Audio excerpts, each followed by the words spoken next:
Welcome everyone to Purdue Northwest Lunch and Lead, hosted by the Society of Innovators at Purdue Northwest and the Leadership Institute at Purdue Northwest. My name is Sheila Matias, and I'm the Executive Director of the Leadership Institute. I'm joined by a couple of my colleagues. Makisha Richardson is the Assistant Director, and Jason Williams is with us. He is the Assistant Director of the Society of Innovators. So today, Jason is going to take over, but I want to welcome everyone first. I want to mention that Student Life at Purdue Northwest is hosting a watch party, so we will be joined by some students, which is great fun. We also have participants from our Leadership Northwest Indiana program who are regional business professionals who are working really hard with us. Once a month, they join us for an intense morning working on building up their leadership skills and their management perceptions. We also have our Explorer Academy students who are participants from across the university. So welcome everyone. Welcome those of you who are from all across the region and even into Chicagoland who are here today to hear our presenter talk about innovation, and her world is healthcare, which is so fascinating. So we're very interested to hear a little bit more from Melissa. So Jason, I'll pass to you, and maybe you can share a little bit about Melissa's background and what we can expect to talk about today. Yeah, thanks, Sheila. So just echo that. Welcome, everyone. We're glad everyone took a little time out of their week to join us for this conversation, this December Lunch and Lead conversation. And really, the emphasis today is on innovation. One thing we like to often say between the Society of Innovators and the Leadership Institute is that leadership and innovation are two sides of the same coin.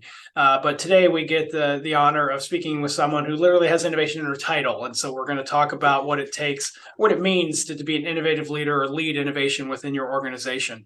And so, Melissa Mitchell, thank you and welcome for joining us today. So a little bit about Melissa. She is at HealthLinc Community Health Center.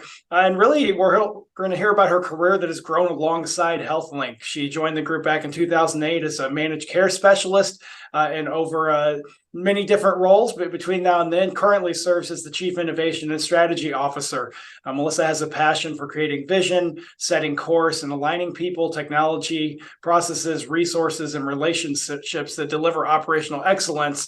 And one thing we're excited about hearing, and this was recent news that happened leading up to today's event, is that earlier this month, Melissa was announced that she's going to be taking over as CEO of HealthLinc starting January 1st. So exciting. Congratulations on that promotion. Certainly well-deserved as you think about leading HealthLinc in an even greater role going forward. But today we're here to talk about you work as leading innovation and strategy for HealthLinc. So Melissa, welcome. And I guess I'll just start with the first question as I pass the baton over to you to certainly fill in any gaps as far as your journey. But we'd love to hear about just that personal leadership journey. How did you get to where you're at today?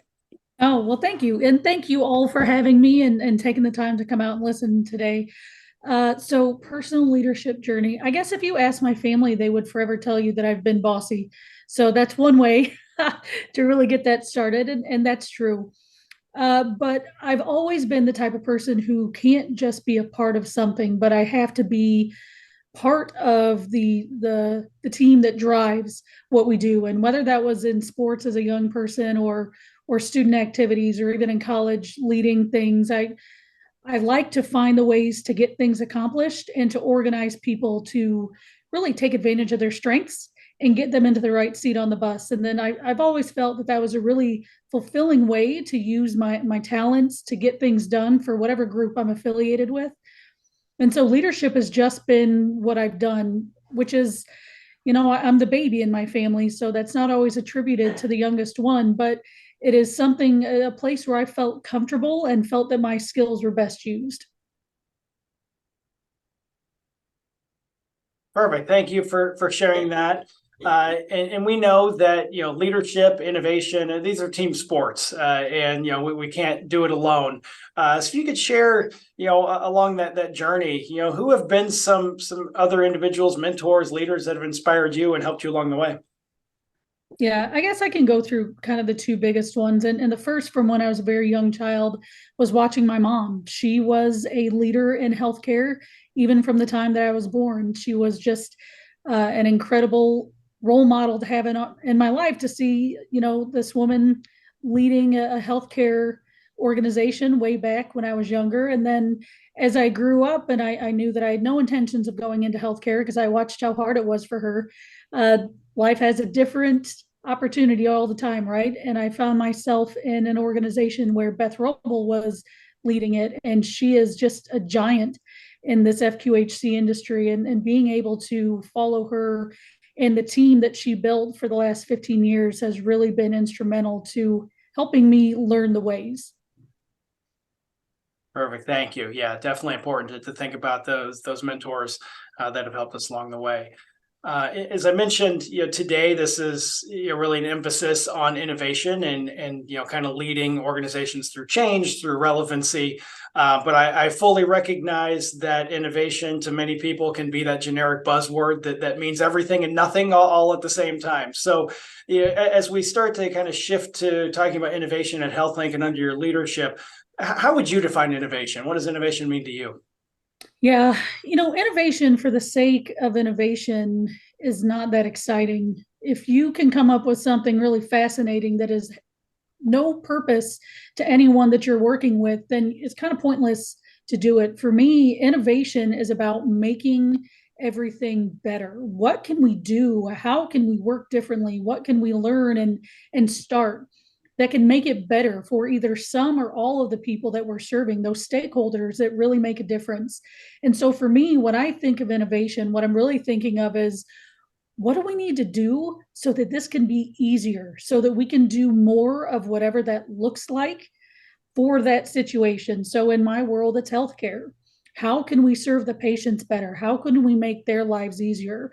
And then on the other side of that, how can I help these really hardworking healthcare employees to be able to do what they need to do for the patients and do it without any additional burnout? So for me, innovation is about how can we connect all the dots in a way that is simpler, faster, more efficient, and better than what we're doing already.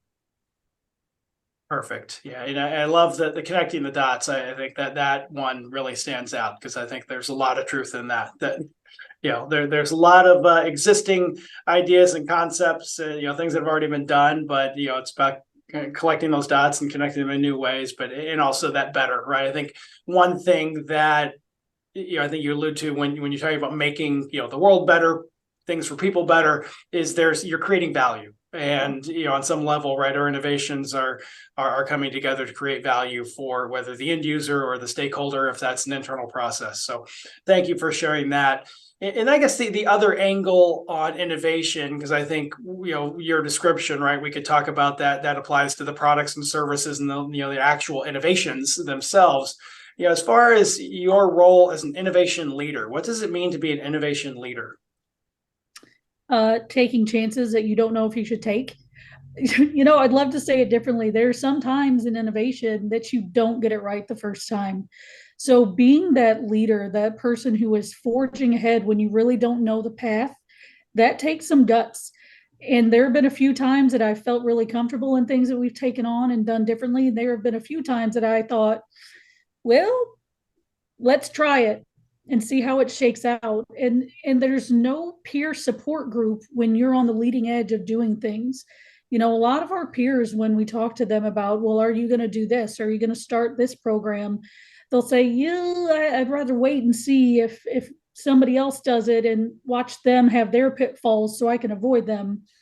But if you're really one of the people who's on the edge of leading and trying new things, that is you. You are the one with the pitfalls, and you are the one that is going out and finding all of the ways that it can fail so that you can be successful.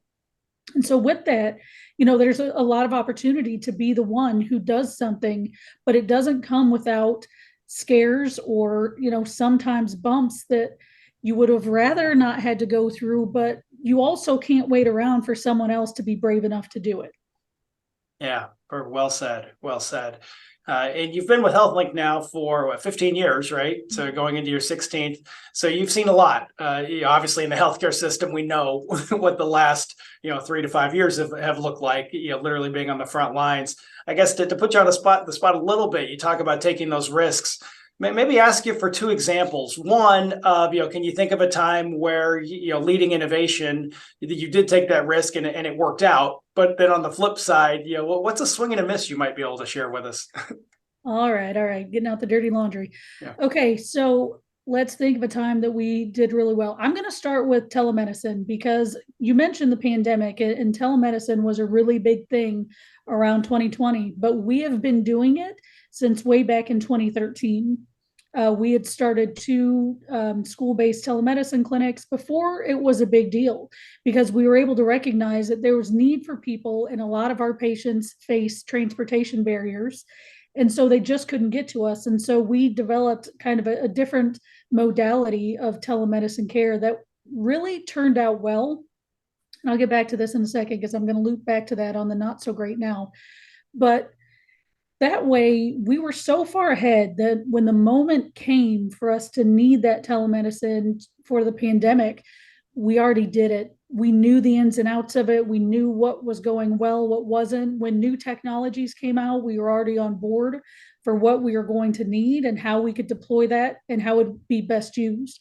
So that was something that, we didn't know we were preparing for a pandemic. That wasn't in our mindset when we put it together. But being able to have that ready technology, both with telemedicine and with some things like electronic check-in, those type of things, it really made it smooth as we went into uncertain territory and times. So I would say that that was a win. The back end of that, though, is that sometimes technologies and the world and the landscape of your industry changes. So we're at a point now where a lot of the things we put together for our original telemedicine clinics, no one needs them anymore because telemedicine has changed. We've changed how we do it and how people need it. And so those things can come full cycle. You get to the other end of it and go from there. Let's see, a time that I would say we failed at innovation, me personally. I think there were some things that we tried at a time that people weren't ready for them yet. So there were some things like having patients schedule their own appointments. That was actually significantly more complex than it seems just from the onset. And so we started it, and then we had to kind of back up a little bit and say, okay, wait, that didn't quite go the way we wanted it to. Let's retool and understand it differently, and then bring it back out to offer it again, just a little bit more refined than we had in the beginning. So those were areas that we thought, hey, we're all ready for this. It's good to go. And then we pulled the trigger and it was just like, oh, maybe not as much. Let's pull that back just a bit. Okay, perfect. Yeah, thank you for your willingness to share. Appreciate that. And I want to start transitioning a little bit on, again, that innovation leadership, right? From your role, how do you kind of create that environment? But I do want to reference, we're already starting to get lots of questions and comments here in the chat. And specifically kind of around that process of actually innovating. So, to folks that may be in that position, maybe they're not setting the strategies, but they're actually being the ones innovating. So we have some questions about process. So does innovation involve the engineering process? There's risk involved for sure. I guess looking at the engineering process or engineering design process, maybe that's an opportunity, from with HealthLinc in your role, kind of innovating in that healthcare environment. What are some of the processes, frameworks that you do use? How do you innovate when you look at tackling a problem? Sure, those are great questions.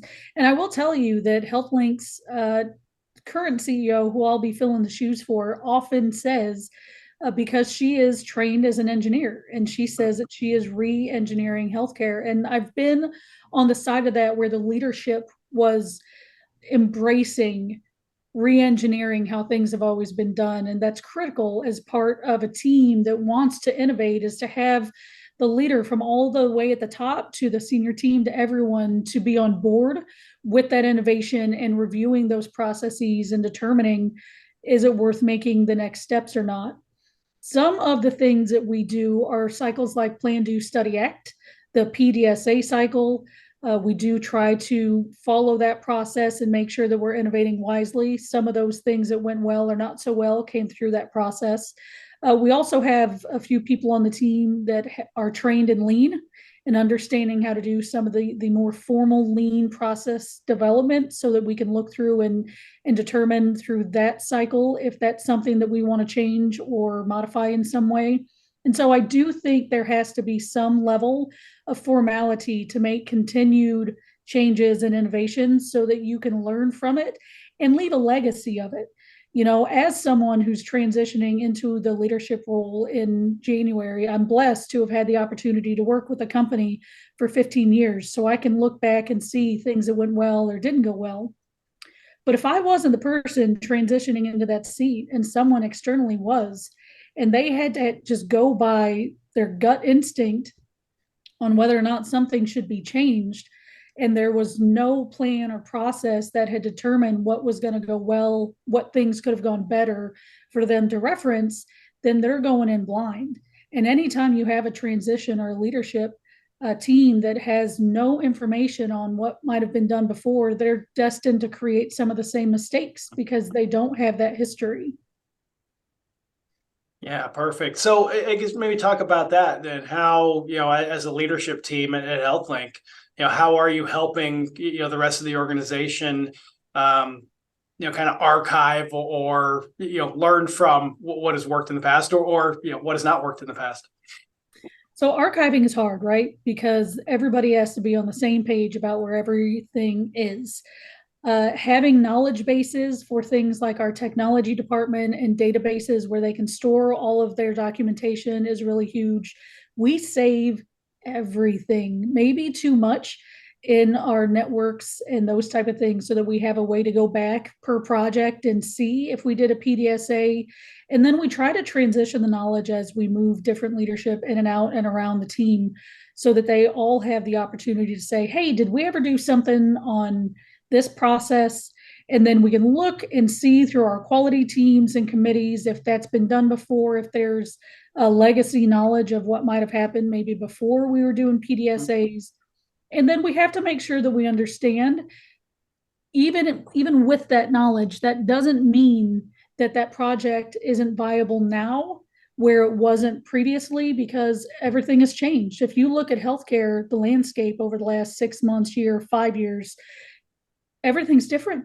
So being able to look back at that and say, okay, yes, it didn't work then, but that's because that regulation at that time was X. Now it's Y. Let's take a fresh look. But if we had the information that said that that project couldn't move forward because of that regulatory matter previously, then we know, that's changed. Let's look again. And that gives us another opportunity.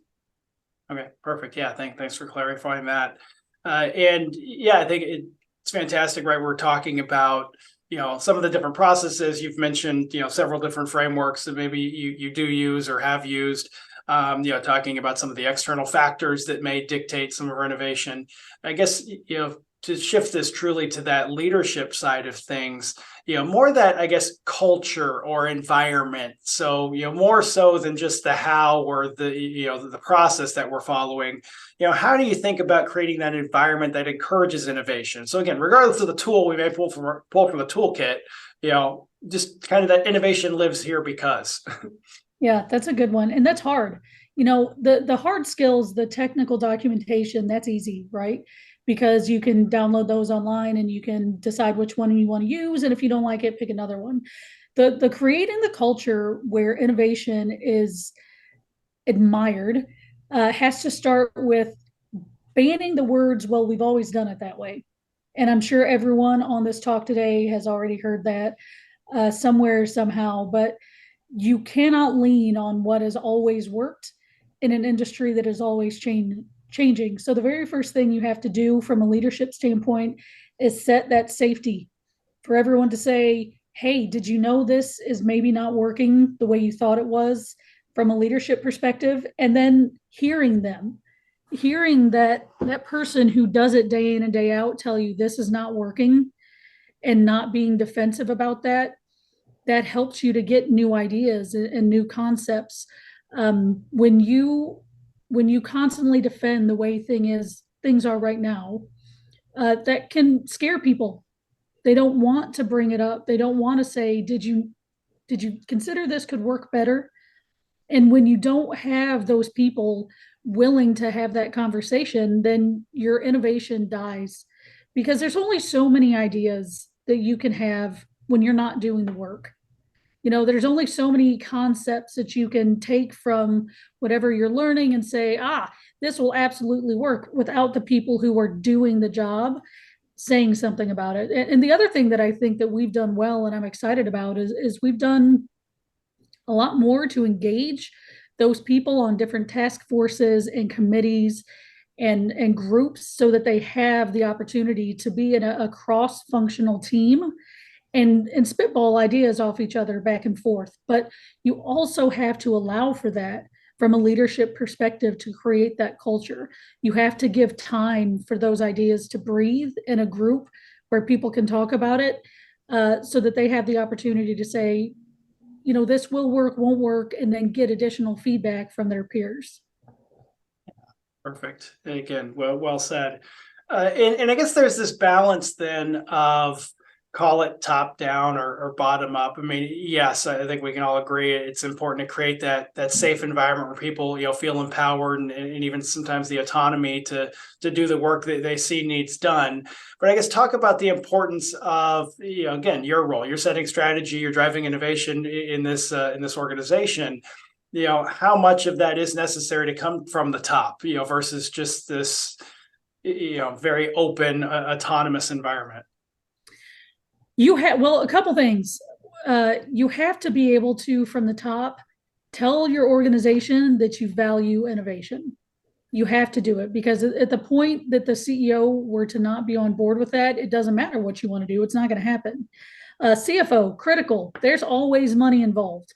Always money involved. So if you have the buy-in from the person who is helping create your budget for the entire organization, to be able to do those innovation pieces, and you're going to be a lot better off than if you didn't do that.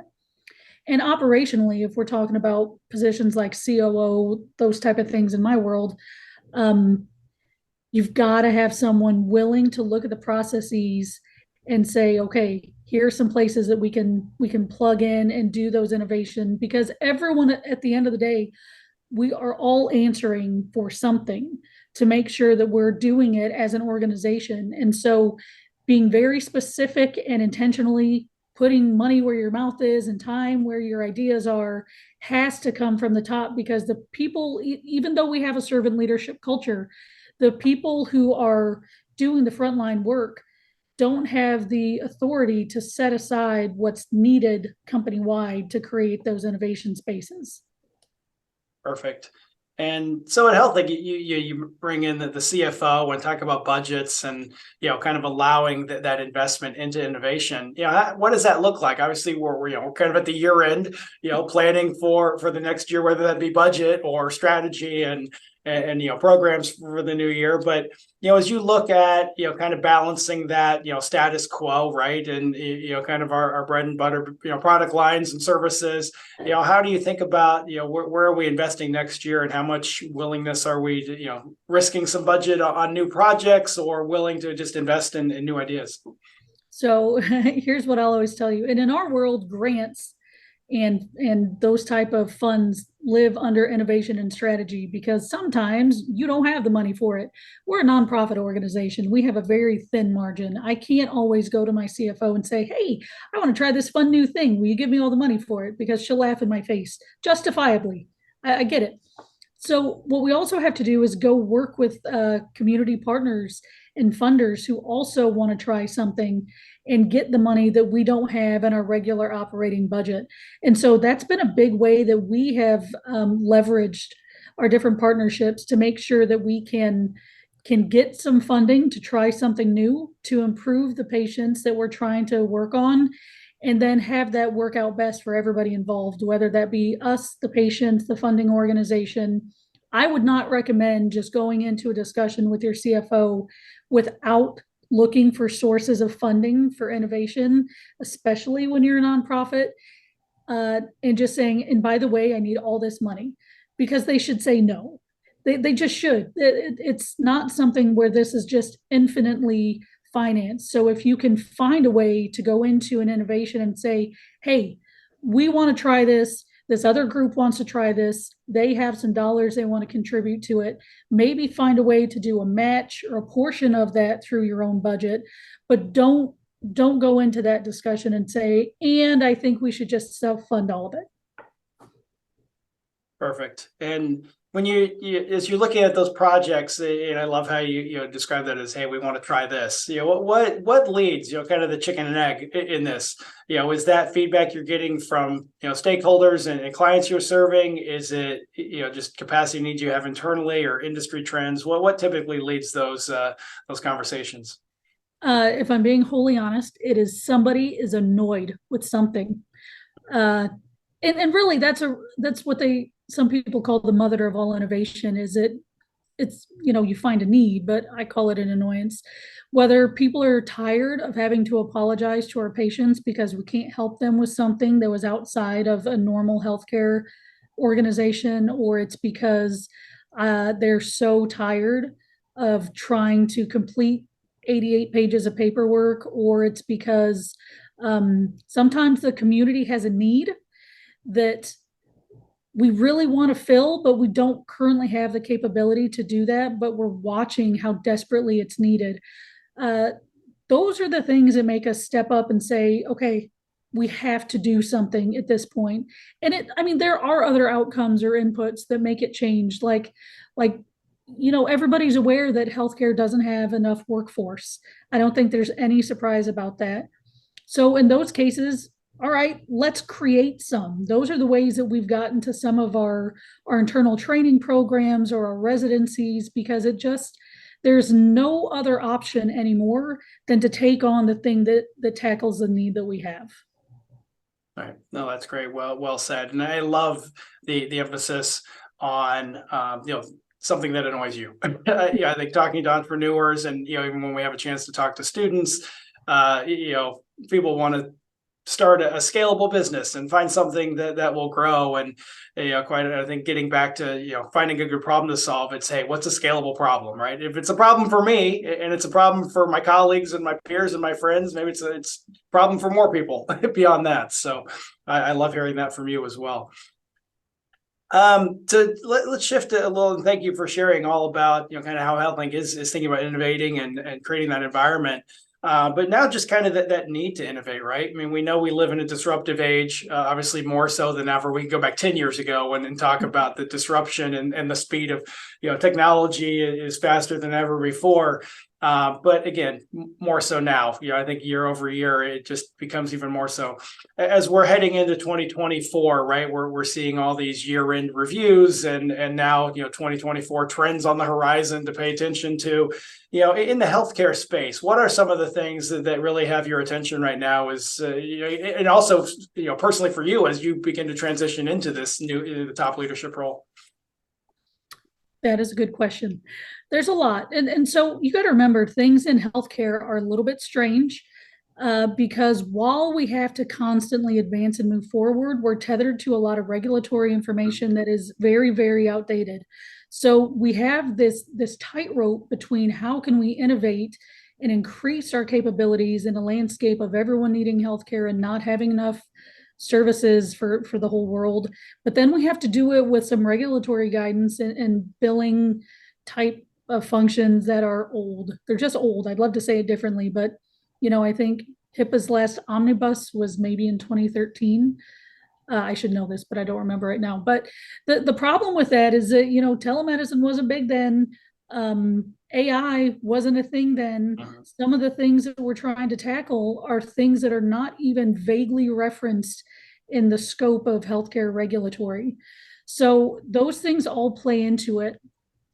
And so in order to be able to just innovate and make sure that we can do the next thing and the right thing, sometimes we have to just figure it out as we go and then get to the other side of, okay, I'm excited about things like AI. I'm just going to say it. It's the thing that the buzzword for right now.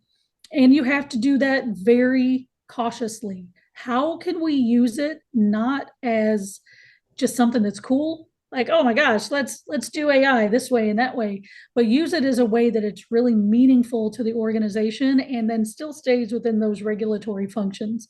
So one of the things in terms of AI that people don't always think about, that I didn't always think about, but my team is incredible. Some of the people on the team will just bring me things and say, hey, did you know we could do this for that? I did not. show me more. So it's something like the chat GPT, right? And I'm not political. I don't care if it's Elon's or who, I don't care. This is just one reference. Okay. Um, and that opportunity, someone brought it to me and said, hey, we could use this in our call center. We could use this for our after hours, even to create some of our messaging that we create for our phone tree. So you may or may not know, in a world like ours in healthcare, either you have to go through and find someone willing to put their voice on your outbound messaging and say all the words and do all the things, or you can pay someone to professionally do that for you. And us being a nonprofit, that doesn't make any sense. But then we recently learned we can use AI to go record all of our messaging so that it can be consistent, clear, multiple languages across all of our call center operations.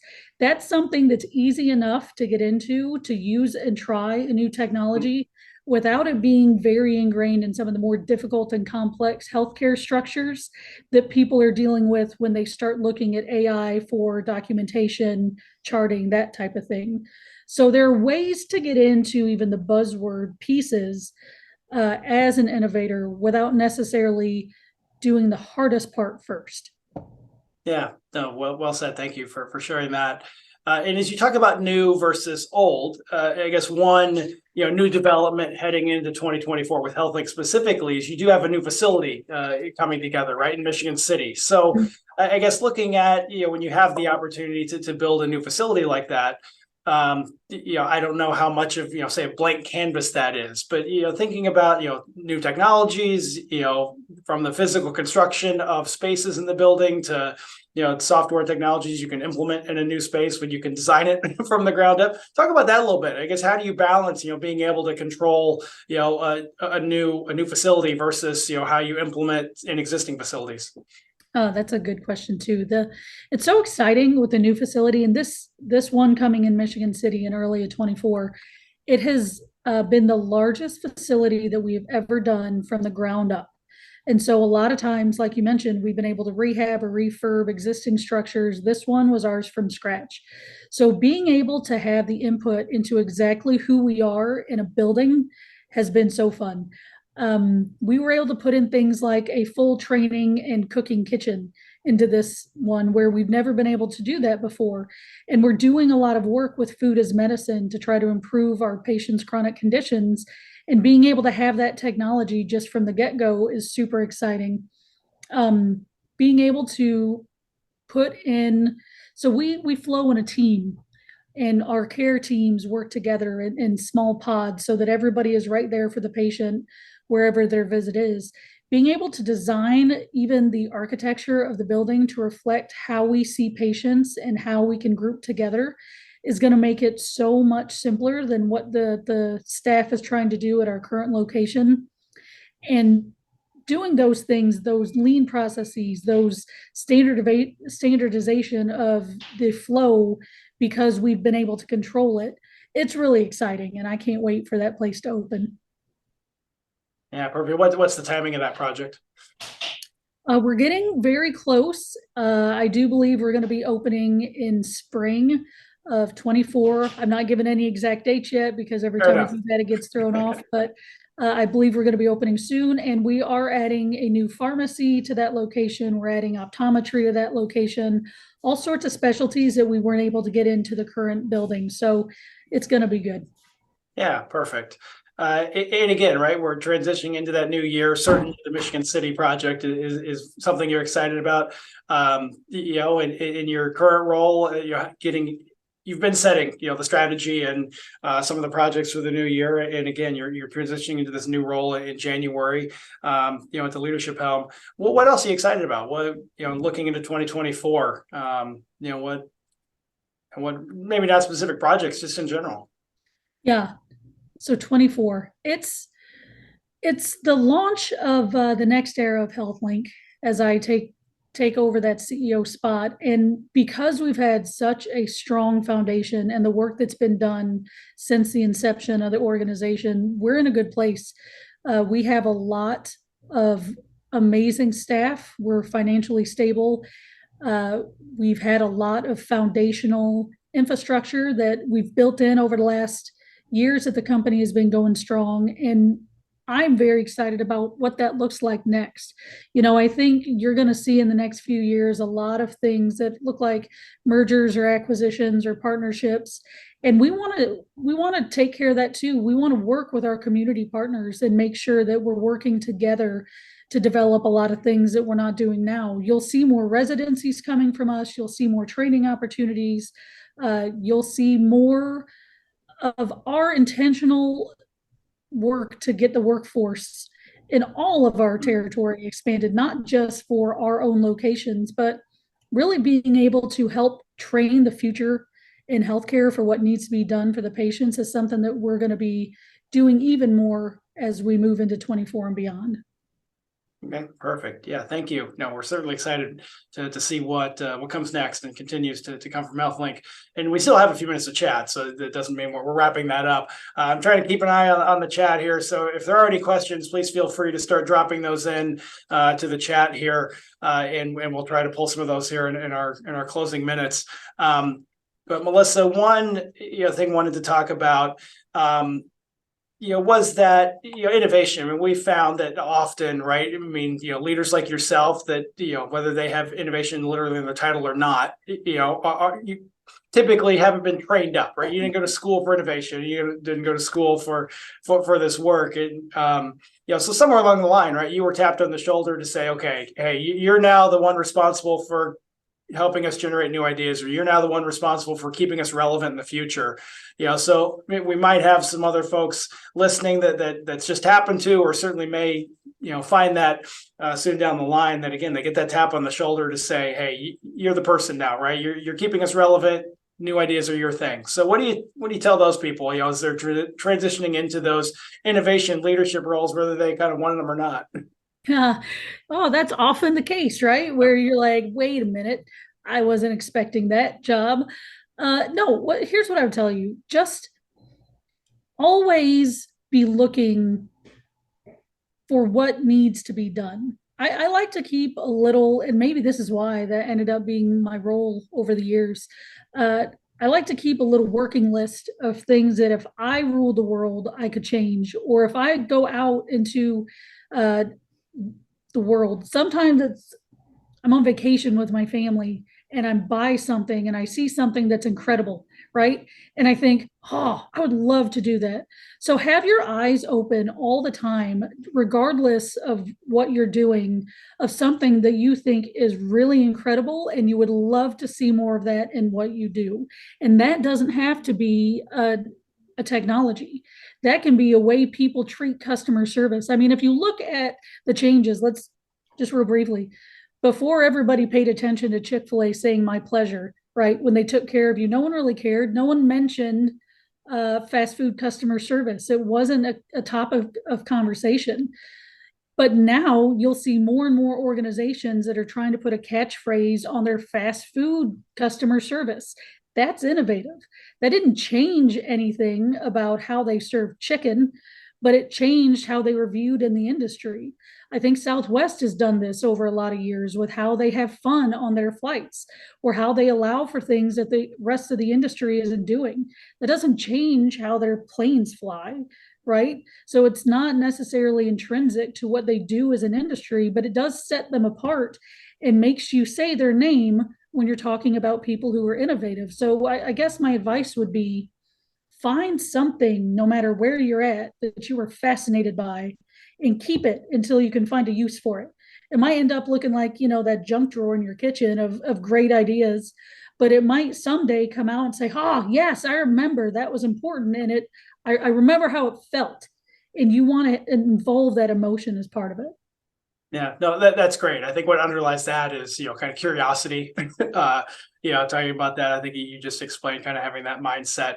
And I think that, it's also important to recognize kind of that beg, borrow, and steal mentality, right? It doesn't mean we go out and, any illegal ways, steal IP from other organizations, right? But of course, inspiration is always going to happen. I think some great examples you shared, from the service side. One of my favorite examples also with Southwest, more on the, the functional side, is years ago when they were, really losing the battle of turnover at the airport. And, how do you change a plane out fast? They actually went to NASCAR and studied, pit stops during races and really how do they, designate roles for people during a pit stop. And you were able to transition some of those, capabilities into, changing a plane out at the airport. So really good stuff.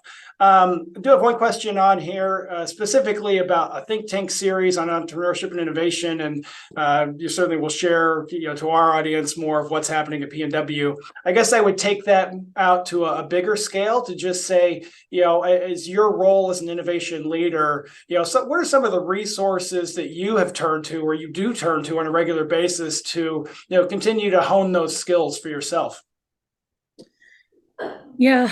So innovation is a hard skill for me, I guess, to hone because it really is about that curiosity.